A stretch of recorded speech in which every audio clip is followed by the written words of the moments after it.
Ternyata setelah saya simak dari Bapak Dirjen, ternyata UDG yang sekarang ini sudah yang ke-15, Ci. Kalau kita flashback, berarti UDG yang sebelumnya atau yang mungkin pertama kali diselenggarakan itu? Pada pelaksanaan ini kan juga UDG mengangkat tema yang menurut saya ini baru. Sesuai dengan arahan dari Menteri Agama, Pak Gusmayan, bahwa setiap kegiatan agama itu paling tidak harus menyentuh pada kebenaran agama yang bersifat substantif. Kaitan dengan Utsawa Dharma Gita yang kita laksanakan pada tanggal 9 sampai dengan 12 nanti, ini adalah yang ke-15. Kalau kita lihat sejarahnya, Utsawa Dharma Gita yang kita laksanakan saat ini adalah berawal dari pembinaan awalnya. Ya.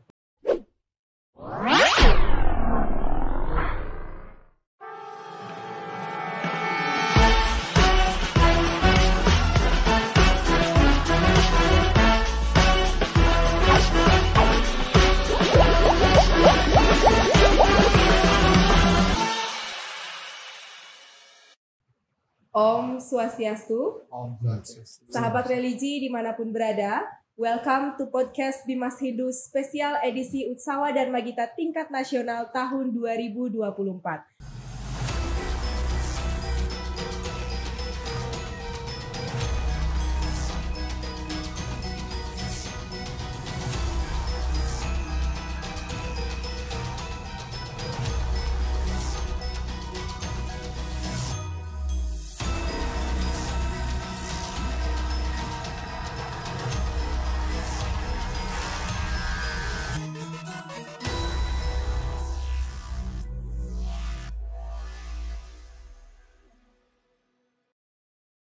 Beli komang? Iya, Ge, Kumala. Makan tahu pakai tauge. Cakep. Beli komang tahu nggak apa itu UDG? Ampun, belum tahu, Ge. Belum tahu ya? Apa kita cari tahu dulu Beli komang? Iya dong, pasti. Dan ternyata di tengah-tengah kita sudah hadir ya Beli komang ya. Betul. Informan-informan terpercaya terkait UDG ya Beli komang ya. Siapa Beli komang? Informan kita hari ini. Sahabat religi, tentu kita untuk mengupas atau menjawab dari pertanyaan melalui pantunnya Ge Kumala ini, kita harus kupas melalui narasumber-narasumber kita yang sudah hadir, iya, tentunya di tengah-tengah kita. Yang pertama ada Bapak Dirjen Bimas Hindu, Bapak Profesor Dr. Andes Ingadwija. Swastiastu, Prof. Swastiastu. Terima kasih Prof sudah hadir. Sekarang. Yang selanjutnya hadir juga di tengah-tengah kita Bapak Direktur Urusan Agama Hindu, Bapak Dr. I Gusti Made Sunarte. Swastiastu, Ji. Swastiastu. Punapi gatra, Ji. Astungkara, baik. Astungkara, becik. Ya begitu sahabat religi sudah hadir di tengah-tengah kita. Nah, untuk menyamakan persepsi kita terkait dengan UDG ini di tengah-tengah masyarakat, tentu kita akan mempertanyakan. Nah, Prof, mohon izin Prof, biar masyarakat juga secara umum mengetahui apa sih sebenarnya UDG itu, Prof. Mohon izin. Baik. Terima kasih Komang dan Kumala dan Haji Sunarto, terima kasih sudah hadir. Sahabat religi dimanapun berada, umat Hindu Dharma yang ada seluruh pelosok tanah air. Pertama-tama mari kita ucapkan puji syukur kehadapan Tuhan Yang Maha Kuasa, karena pada hari ini kita melakukan pertemuan, diskusi dan dialog berkaitan dengan pelaksanaan Utsawa Dharma Gita ke-15 yang nanti dilaksanakan di Solo tanggal 8 sampai 12 Juli 2024. Hadirin sekalian, baik yang berada di studio maupun di rumah masing-masing dimanapun berada, Utsawa Dharma Gita ini adalah event tahunan yang sudah dirancang dan kali ini sudah menuju pada kegiatan yang ke-15. Itu artinya kita sudah cukup lama melaksanakan kegiatan ini, tentu berkaitan dengan pelaksanaan 2021 karena terhalang COVID. Ya, pada hari ini kita dihadapkan pada persoalan realitas yang sudah cukup juga dikatakan lebih ramai daripada 2021. Tentu keramaian ini tidak merupakan substansi yang perlu kita bahas, tetapi ada hal-hal yang penting yang perlu kita pahami berkaitan dengan Utsawa Dharma kita yang akan kita laksanakan segera. Yang pertama, Utsawa Dharma kita ini kan merujuk pada Purana Bhagavata Purana yang kita lihat di Adhyaya 7, Sutta 5, Sloka 23, di mana dalam sistem pemujaan dan pendekatan kita terhadap Tuhan Yang Maha Kuasa itu ada 9. Nah, di dalam 9 cara mendekatkan diri kepada Tuhan itu ada 3 yang paling tidak yang berkaitan dengan Utsawa Dharma kita ini. Yang pertama adalah Srawanam. Jadi Srawanam itu adalah kita mencoba mendengarkan wejangan-wejangan suci dari para narasumber dan juga para tokoh agama dan juga para tokoh suci kita, di mana kita pada saat Utsawa Dharma kita nanti akan melaksanakan lomba Dharma Wacana dan juga ada menghafalkan sloka dan seterusnya. Ini adalah salah satu dari 9 cara mendekatkan diri pada Tuhan. Yang kedua adalah Wedanam. Nah, kita membaca kitab suci. Kita di situ ada membaca sloka, ada membaca palawakya, dan juga membaca kidung-kidung suci dan juga ada kakawin dan seterusnya. Ini adalah salah satu cara juga sebagai pendekatan pada Tuhan Yang Maha Kuasa. Tentu yang ketiga adalah Kirtanam, karena Kirtanam ini adalah mencoba menembangkan nyanyian suci keagamaan, termasuk lomba lagu kerohanian, kemudian menembangkan palawakya, menembangkan sloka dan seterusnya. Nah, dari 3 jenis yang disebutkan dalam Nawawida Bhakti ini, maka secara otomatis bahwa Utsawa Dharma kita ini sebenarnya adalah mendalami agama. Mendalami agama dalam aspek yang sangat substantif tentu tidak kita bisa pahami kalau dilakukan dengan cara-cara yang bersifat abstrak. Nah, karena itu pendekatan Utsawa Dharma kita ini adalah sebuah pendekatan yang mengutamakan aspek keterampilan tetapi menuju pada satu hal yang sangat substansi. Inilah yang kita harapkan dari Utsawa Dharma kita ini. Yang kedua, Dharma kita ini adalah apa yang disebut di dalam konsep teoestetik, di mana seni sebagai pendekatan utama di dalam mempelajari agama. Oleh karena itu seni tidak bisa dipisahkan di dalam kebenaran agama. Kita punya slogan dan juga Triwisesa antara Satyam Siwam Sundaram, di mana inherenisasi antara kebenaran, antara seni dan juga kesucian itu menjadi satu kesatuan. Oleh karena itu UDG ini diharapkan menjadi ajang untuk menguji keterampilan, ajang untuk menguji pengetahuan, dan ajang untuk menguji kemampuan kita melaksanakan dan mengamalkan ajaran agama Hindu sendiri. Baik, terima kasih Bro. Kompleks sekali ya Bdi Komang ya. Ternyata menyentuh segala aspek kehidupan kita ternyata UDG ini ternyata Bdi Komang ya. Ini bentuk implementasi ya dari ajaran kita dalam bentuk praktek-praktek di masyarakat. Betul sekali. Nah Haji, ternyata setelah saya simak dari Bapak Dirjen, ternyata UDG yang sekarang ini sudah yang ke-15 Ji. Kalau kita flashback, berarti UDG yang sebelumnya atau yang mungkin pertama kali diselenggarakan itu kira-kira kapan itu Ji? Baik, terima kasih Kumala. Siap Ji. Dan seluruh pendengar podcast, saya ucapkan selamat dulu. Ini adalah perdana ya. Iya, mudah-mudahan podcast Ditjen Bimas Hindu semakin ke depan semakin majulah dan bisa mendapatkan power yang begitu banyak di masyarakat. Ini adalah salah satu media di zaman teknologi zaman sekarang. Podcast Hindu juga, Ditjen Bimas Hindu juga mengembangkan dari segi teknologi. kaitan dengan Utsawa Dharma Gita yang kita laksanakan pada tanggal 9 sampai dengan 12 nanti, ini adalah yang ke-15.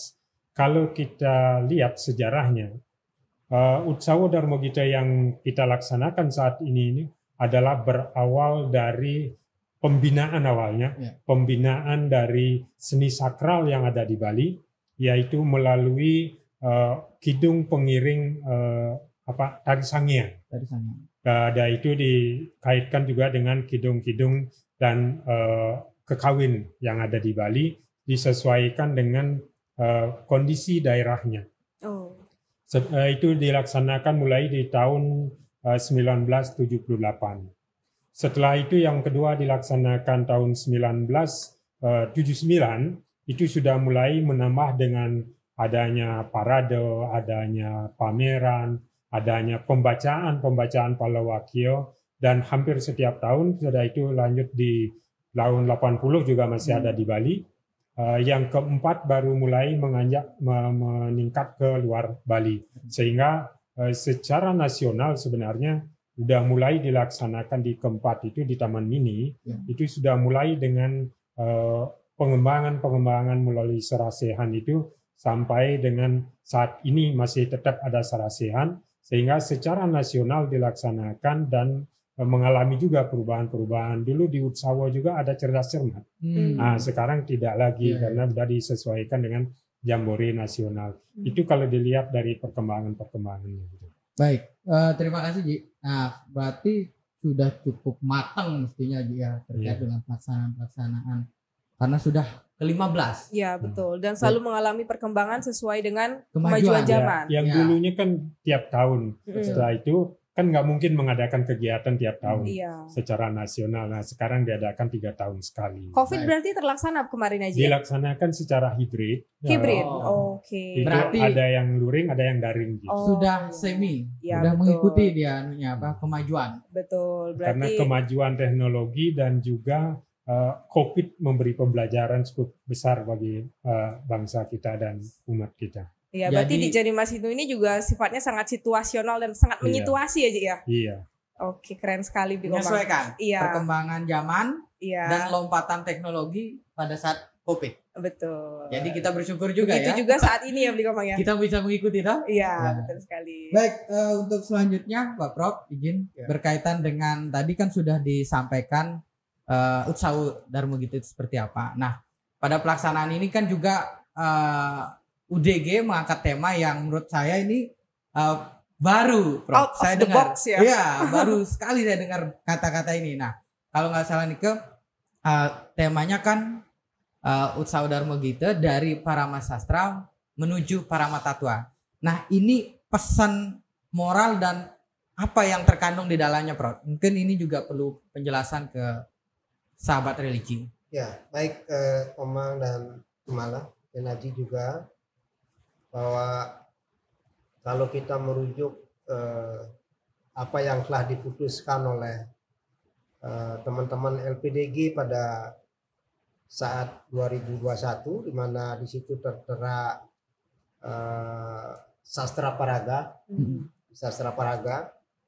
di mana sastra itu sebagai sebuah lomba, tapi sesuai dengan arahan dari Menteri Agama Pak Gusmayan bahwa setiap kegiatan agama itu paling tidak harus menyentuh pada kebenaran agama yang bersifat substantif.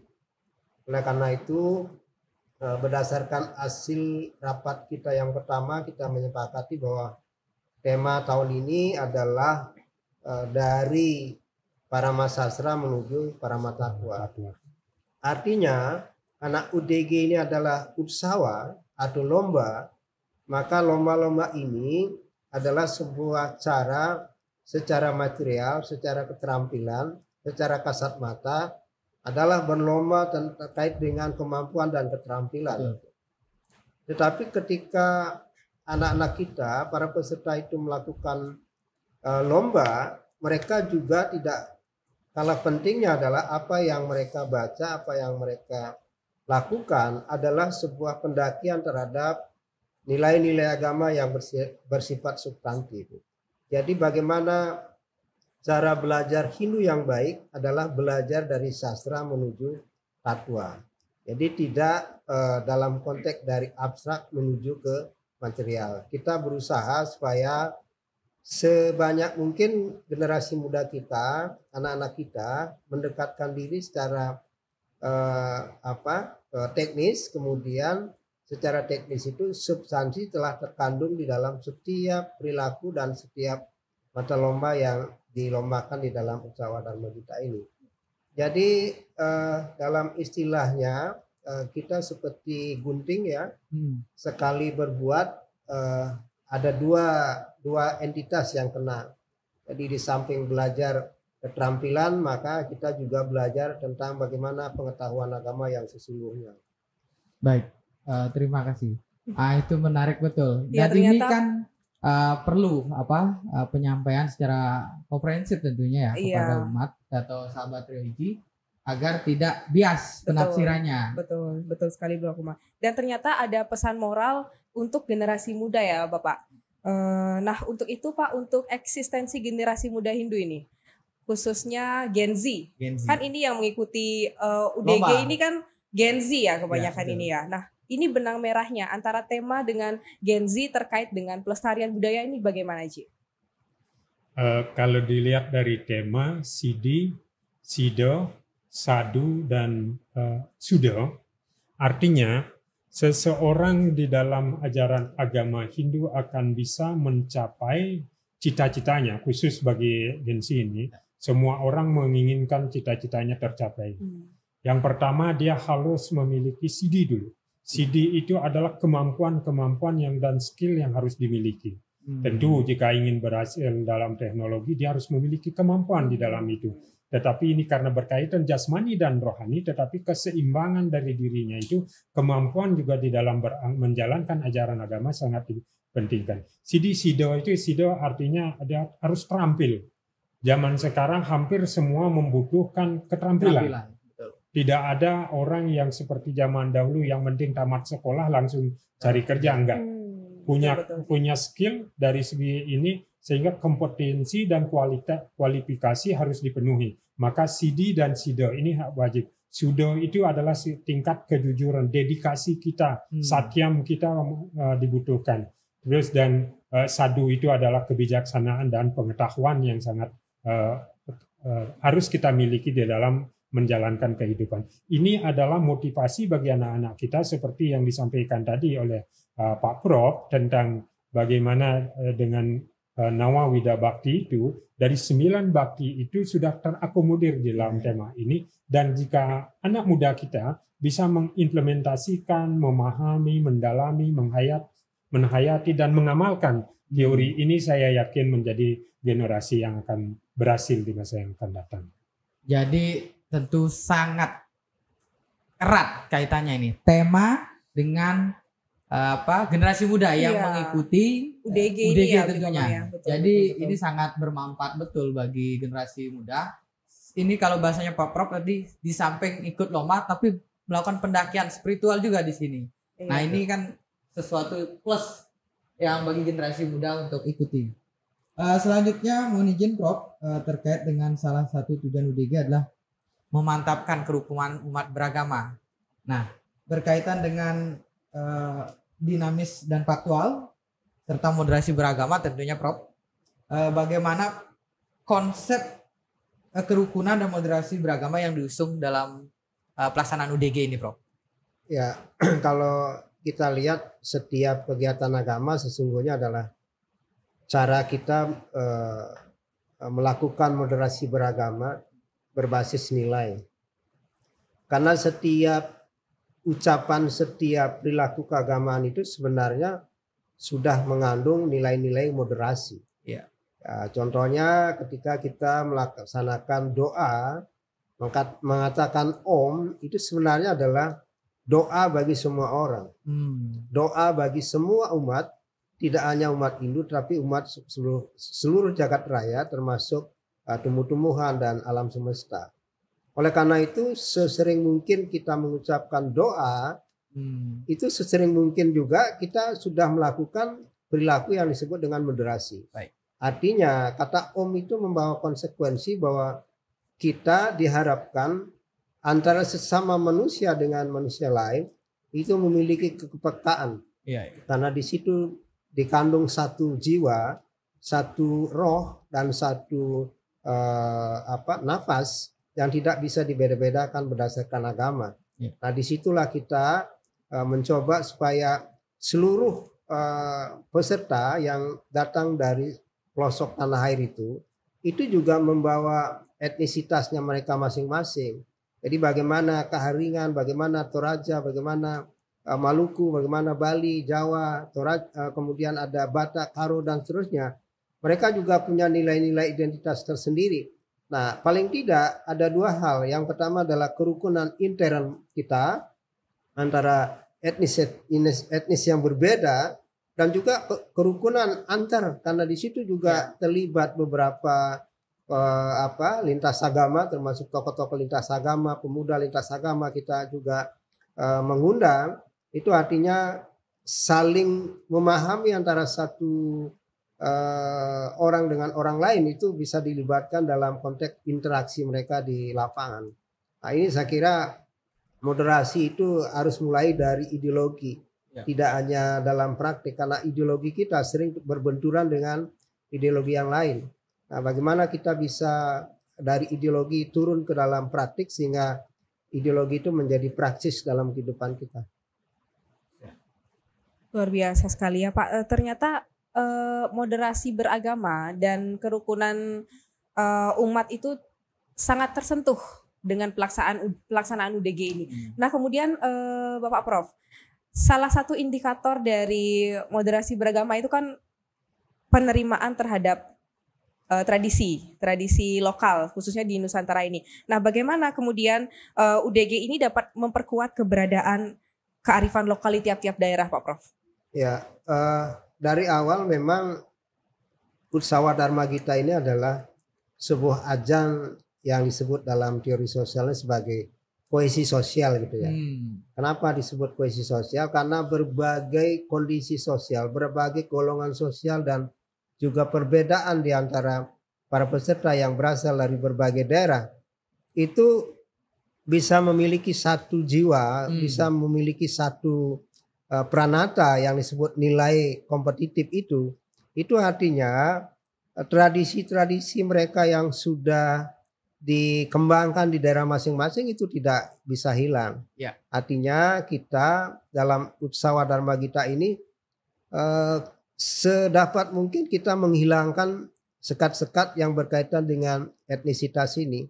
Itu artinya tradisi-tradisi Keharingan, tradisi Toraja kita coba akomodir dalam berbagai kegiatan, termasuk juga nanti ada eksibisinya, di mana eksibisi itu juga bisa menampilkan seni-seni dari berbagai daerah. Dan juga kita juga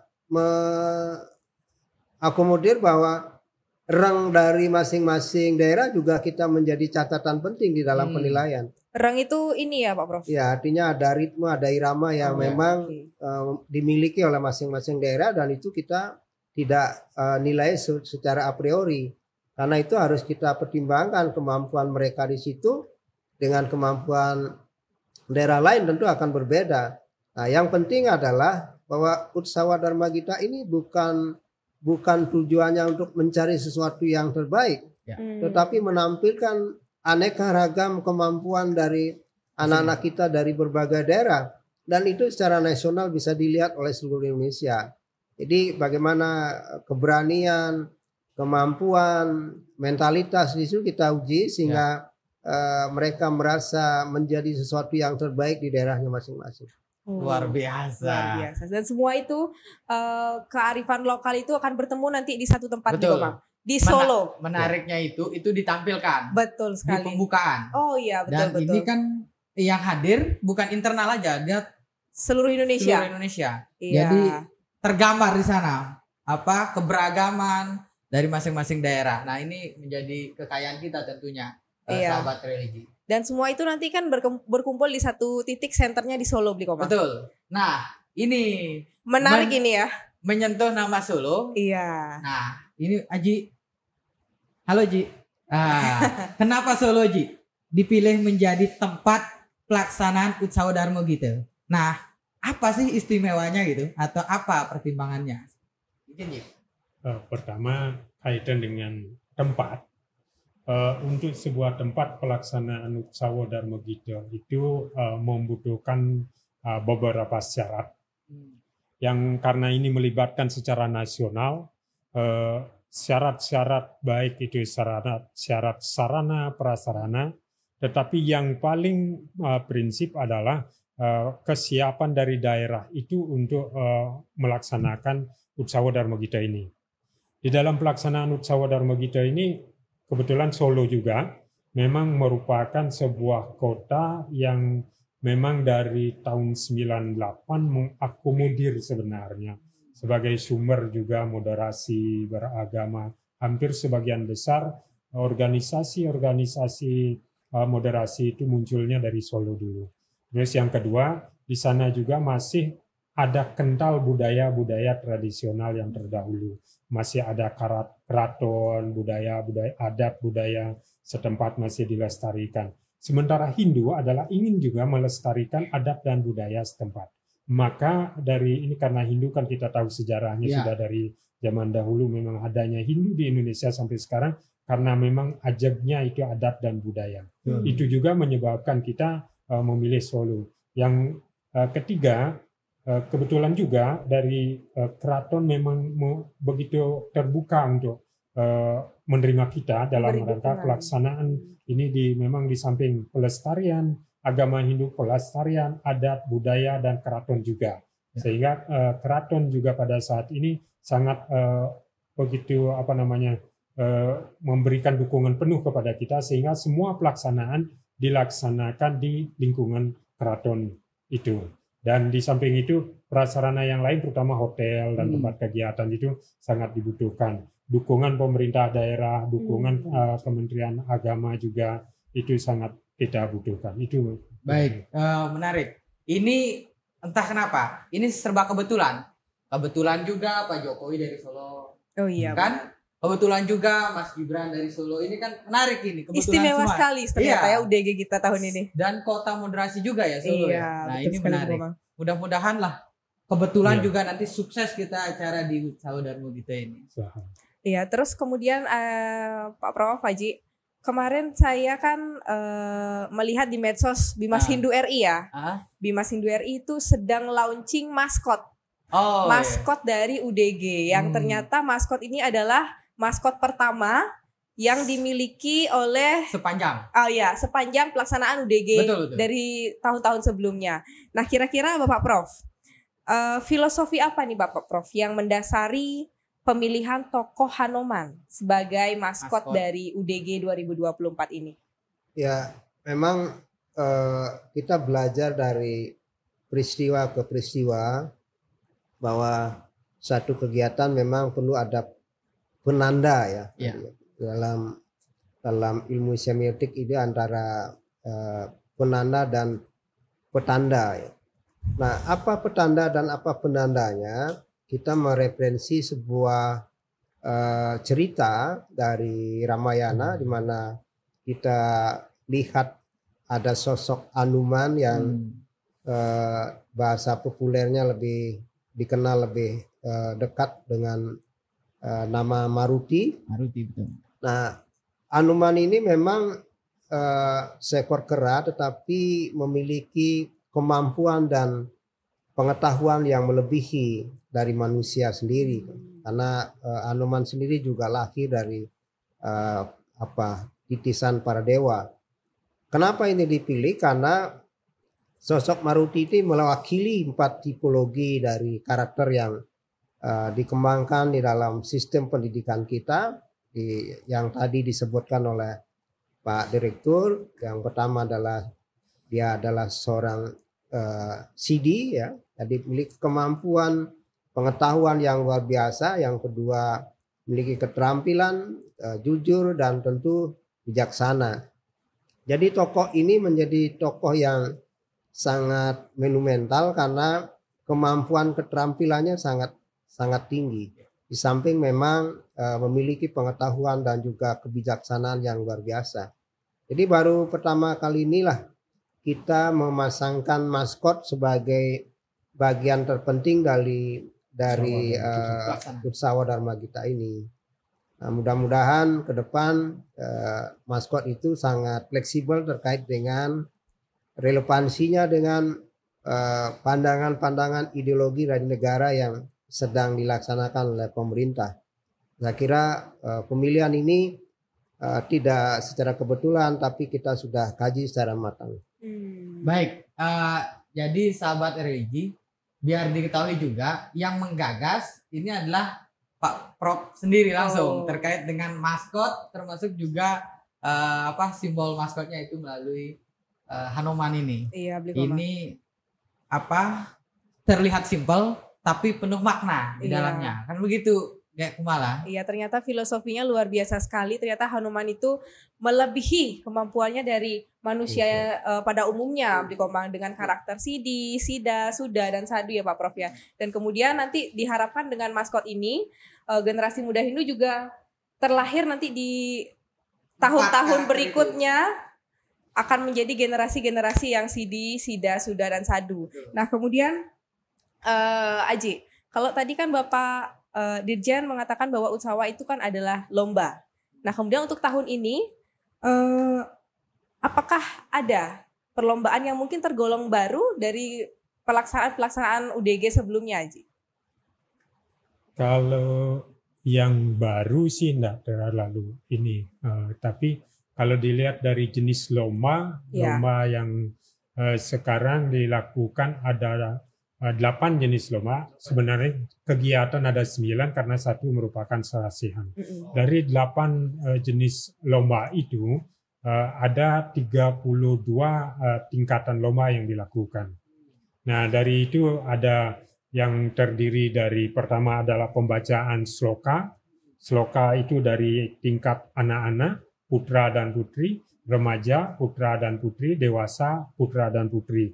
Yang kedua adalah Palawakya. Ini Palawakya dari tingkat remaja, putra dan putri, dan Palawakya tingkat dewasa, putra dan putri. Setelah itu baru kekawin. Kekawin ini adalah tingkat dewasa, putra dan putri. Terus nyanyian keagamaan. Ini nyanyian keagamaan dari remaja. Ini berupa grup dia. Terus yang kelima adalah Dharma Wacana bahasa Indonesia dari tingkat anak-anak putra-putri, remaja putra-putri, dan dewasa putra-putri. Terus Dharma Wacana tingkat bahasa Inggris dari remaja putra-putri dan dewasa putra-putri.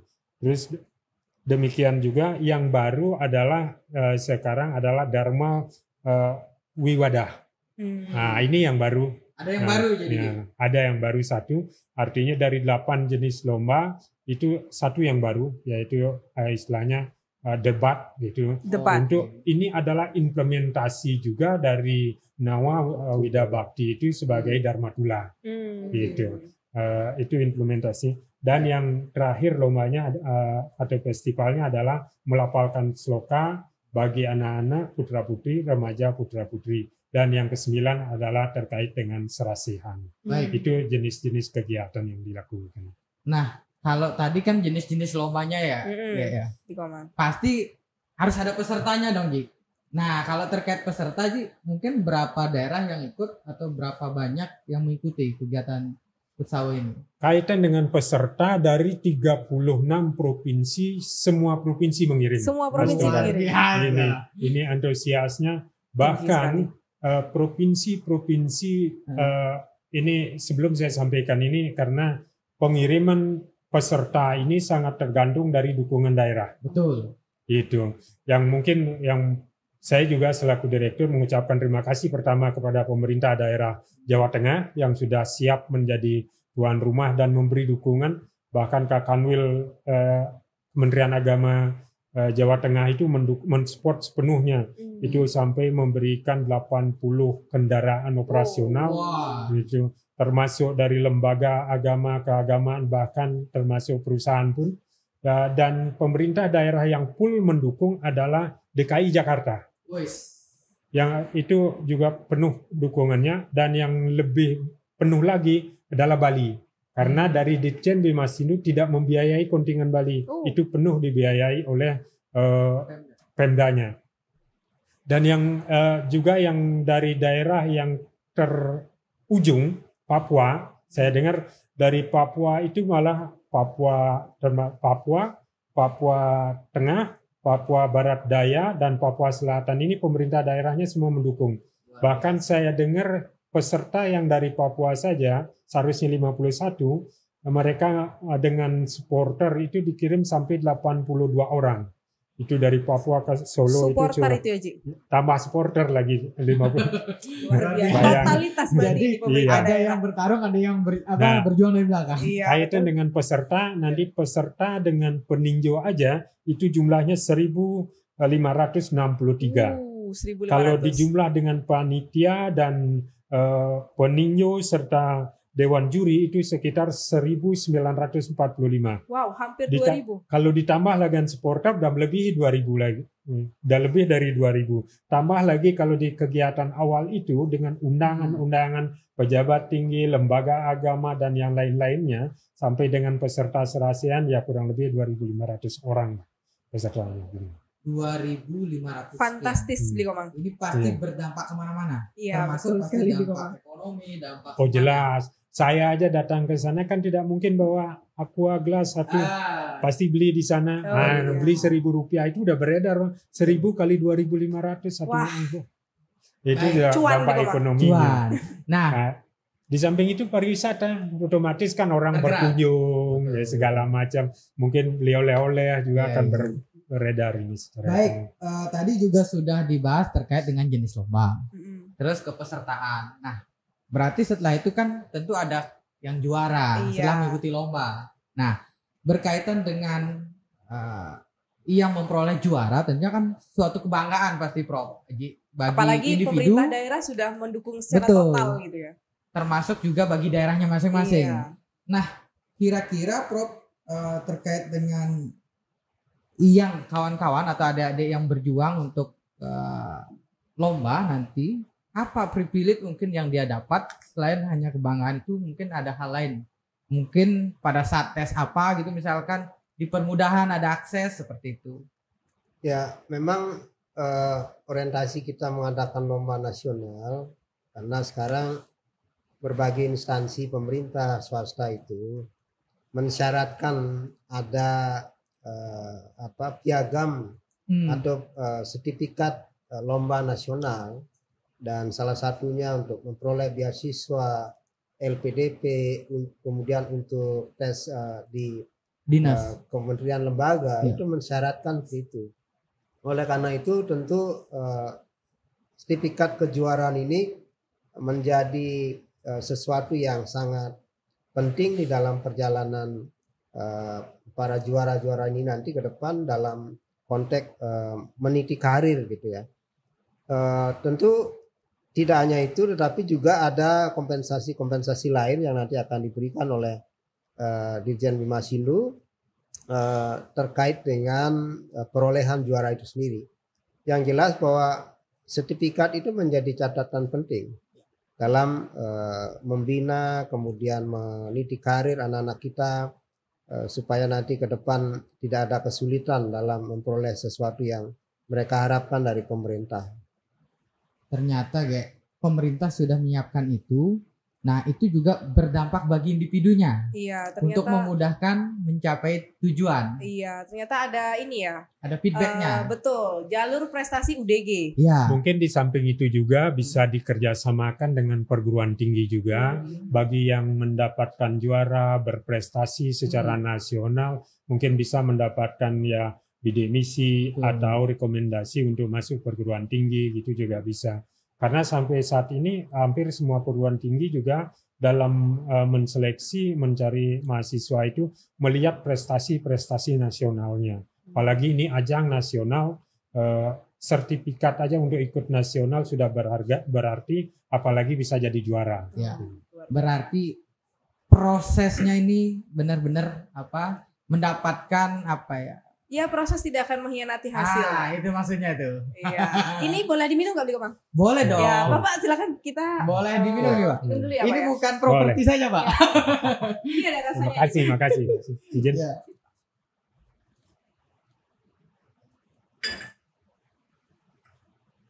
Nah, Pak Prof, ternyata kan selain perlombaan, UDG ini juga ternyata menyelenggarakan Sarah Sehat. Betul.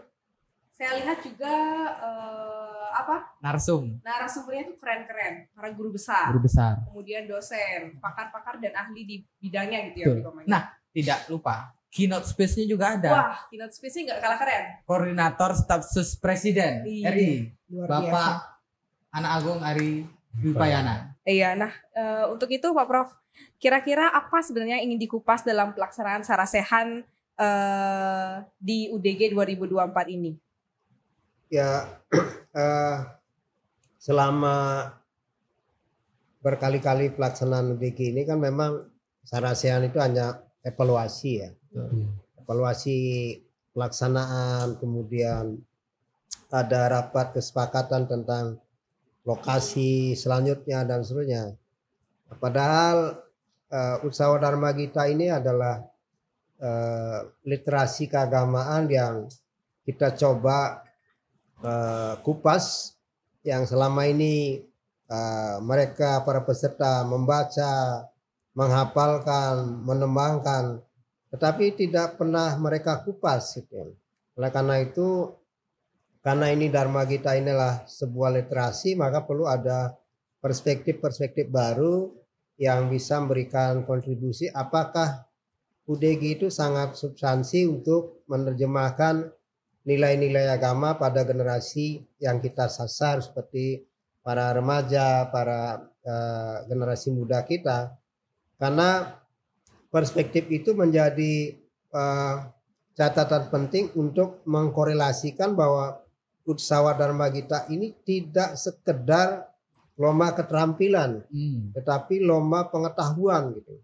Nah, apa pengetahuan itu? Nah, inilah kita kupas dari narasumber yang berbeda. Ada dari filsafat seninya, ada dari filsafat Hindunya, ada dari filsafat agama lain ya. Termasuk juga kupasan-kupasan dari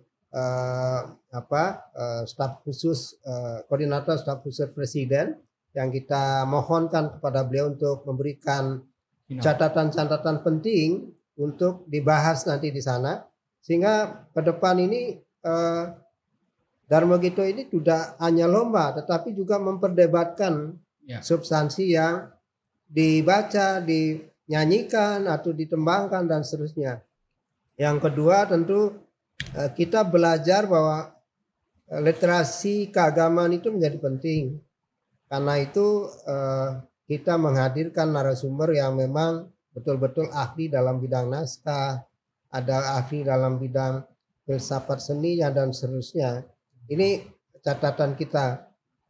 Tentu yang tidak kalah pentingnya kami sampaikan juga pada kesempatan ini. Yang pertama kita sampaikan terima kasih kepada Kanjeng Pangeran Gusti Aryo Adipati Mangkunegaran yang telah memberikan atensi yang luar biasa, dan meskipun di sela-sela kegiatan satu suruh besok beliau masih berkenan berikan kesempatan kepada kita di sana. Tentu Jawa Tengah sebagai kota yang tidak hanya berkontribusi kepada teman-teman di Jawa Tengah, tapi karena Jawa Tengah punya sejarah tentang peradaban Hindu dan Islam di sana, di mana pertemuan antara budaya Hindu dan Islam itu ada di keraton sekarang, maka momentum ini dimanfaatkan untuk merefleksikan kembali sejarah peradaban kita di Jawa Tengah. Tentu juga kita sampaikan terima kasih pada Mas Gibran selaku wali kota dan selaku calon wakil presiden terpilih, karena beliau juga dari awal sebelum beliau menjadi calon wakil presiden, kita juga sudah pernah bertemu dengan beliau dan beliau sangat respon sekali. Pemilihan Kota Solo menjadi catatan karena beliau juga merespon dengan baik. Kemudian pada gubernur Jawa Tengah yang sudah juga merespon sangat baik. Teman-teman kita di kantor wilayah Kementerian Agama, khususnya Pak Kanwil dan kawan-kawan yang sudah mensupport hampir 100% agar kegiatan ini bisa berjalan dengan baik. Tentu yang terkhusus dan kita banggakan adalah Gusman, karena beliau sangat antusias sekali ingin menyukseskan momentum ini di Jawa Tengah, di Solo. Dan perlu juga kami sampaikan pada kesempatan ini pada sahabat religi dimanapun berada, bahwa UDG pada hari ini tidak tunggal, tapi ada rangkaian yang bersejarah yang akan dilakukan bersamaan dengan Usawa Dharma Gita. Ini adalah peresmian Sekolah Tinggi Agama Hindu Negeri Jawa Dwipa dan juga launching kitab suci Braille ya, kemudian isyarat dan video box, sehingga rangkaian Usawa Dharma Gita ini menjadi momentum secara nasional untuk Hindu dan umat Dharma, di mana kita memiliki 3 agenda yang besar diselesaikan dalam satu kegiatan dalam Usawa Dharma Gita ini. Sekali lagi kami atas nama Dirjen Bimas Hindu tentu juga menyampaikan terima kasih kepada mitra kita. Ada Bank BRI, ada Bank Mandiri, kemudian ada kawan-kawan dari Indo Channel, kemudian dari para media massa, media sosial, penggiat online maupun cetak yang juga ikut meramaikan acara pada tanggal 8 sampai 12 ini. Tentu atas nama Dirjen juga saya mohon maaf jika nanti ada dalam pelaksanaan dan pra pelaksanaan ada hal yang belum berkenan, kami sampaikan mohon maaf Pak yang sebesar-besarnya. Terima kasih. Baik, terima kasih Prof. Ini karena tadi kebetulan kita sarasehan itu topik terakhir ya. Iya, dan asik sekali obrolan kita hari ini dong. Nggak nyangka ternyata sudah lebih ini dari. Ini sudah lebih sejam ini. Iya. Obrolan kita. Dan ini karena podcast perdana, jadi agak lewat 30 menit nggak apa-apa ya teman-teman. Jadi sahabat religi, mungkin terakhir Pak Prof atau Haji. Nah tentu ini mungkin ke ketua umum ya panitia. Apa harapan Haji kepada seluruh peserta khususnya ini? Silakan, saya tidak khusus peserta, pokok semua ini ada untuk umat Hindu dan panitia, peserta dan pemerintah daerah, karena yang hadir ini nanti di samping peserta, peninjau dan official juga ada pejabat daerahnya yang banyak hadir. Saya harapkan ini semua, mari kegiatan ini kita jadikan momen untuk bukan hanya berkompetisi untuk menjadi juara, tetapi bagaimana kita memberi kontribusi terhadap kegiatan ini demi ajaknya agama Hindu di Indonesia. Kalau bisa kegiatan ini adalah sukses tanpa ekses gitu. Artinya kegiatan ini bisa berjalan lancar, itu sangat tergantung dari keseluruhan, baik itu panitia, peserta, dan semua komponen yang ada. Saya berharap kerjasamanya, dukungannya, baik melalui memang yang langsung datang atau luring, atau melalui media massa, itu demi ajaknya ajaran agama Hindu dan pemahaman kita yang goal terakhir adalah peningkatan serada dan bakti kita ke hadapan Tuhan. Baik, terima kasih Pak Dir, Pak Prof. Ya. Karena kita udah hampir 1 jam, jadi sesi diskusi atau ngobrol podcast hari ini sudah cukup ya. Iya, kayaknya kita cukupi dulu ya. Nanti kita mungkin akan ketemu di episode berikutnya lagi ya, Bia. Ya. Baik, sahabat religi, sekian podcast perdana kita yang kita laksanakan pada hari ini. Semoga ke depan podcast Hindu terus mengalami pengembangan dan seluruh masukan-masukan kita tunggu, dan dukungan dari seluruh masyarakat. Jangan lupa subscribe channel baik YouTube, Instagram, apalagi yang dipunya, Facebook ya. Bimas Hindu RI. Bimas Hindu RI. Nah, sekian dari kami. Kami tutup dengan Parama Santi. Om Santi Santi Santi Om. See you. Sampai jumpa di Surakarta.